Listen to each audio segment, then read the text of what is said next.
I'm April Sham. I'm the Youth Programs Coordinator here at the Honolulu Museum of Art.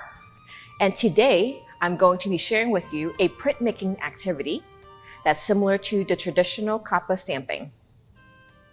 In Hawaii, the bark cloth is known as Kapa, which means beaten thing.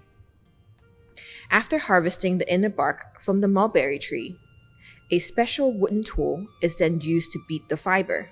The additional processing of dyeing and printing results in what you see here today.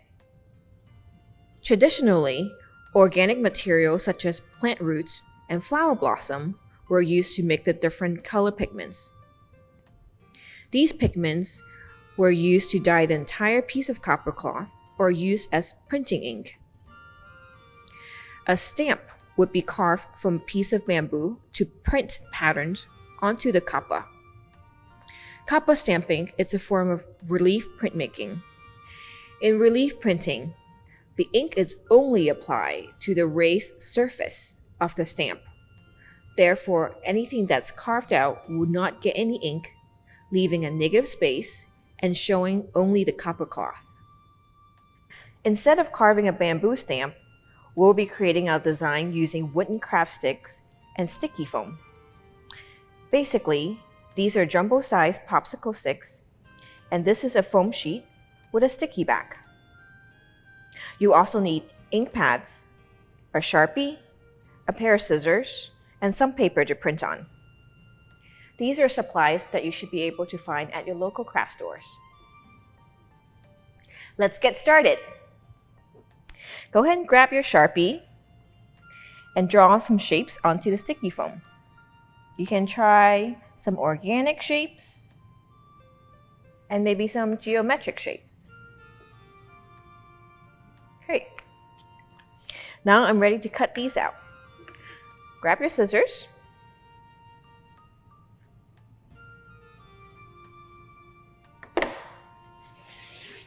Once you have your shape cut out, peel off this sticky backing and press the sticky side down onto your wooden craft stick. When you're designing this, remember to leave some space and use this as a handle. We are ready to print. I'm going to be printing on this nice ivory color paper today, but I want to grab a sheet of scrap paper. The ink I'll be using will be this light green and a light brown. So we're ready to print. Earlier today, I've also pre-made a couple of stamps. Go ahead and grab your craft stick and press the foamy side down onto your ink pads. Now, before I go onto my nice paper, I want to practice on scrap piece of paper and make sure I have good ink consistency. Let's try it one more time, just to be sure.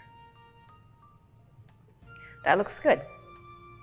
So get this inked, and you can start anywhere on your paper. You can start in the center, you can start on the side. The patterns you create is totally up to you. Notice how I'm recharging my ink with every time I press. You can try this without re-inking and see if that makes a pretty cool impression. Now I want to use the same stamp but on a different ink pads. Before I go stamping right into it, I want to make sure I get any excess ink off. So just go ahead and rub like this on your scrap paper. That looks good.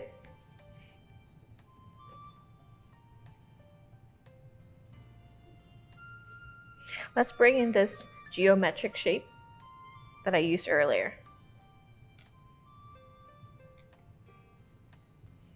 Let's go with this brown.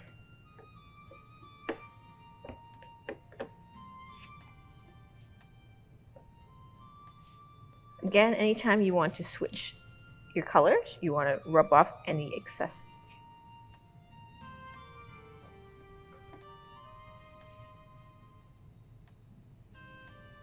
And there you have it.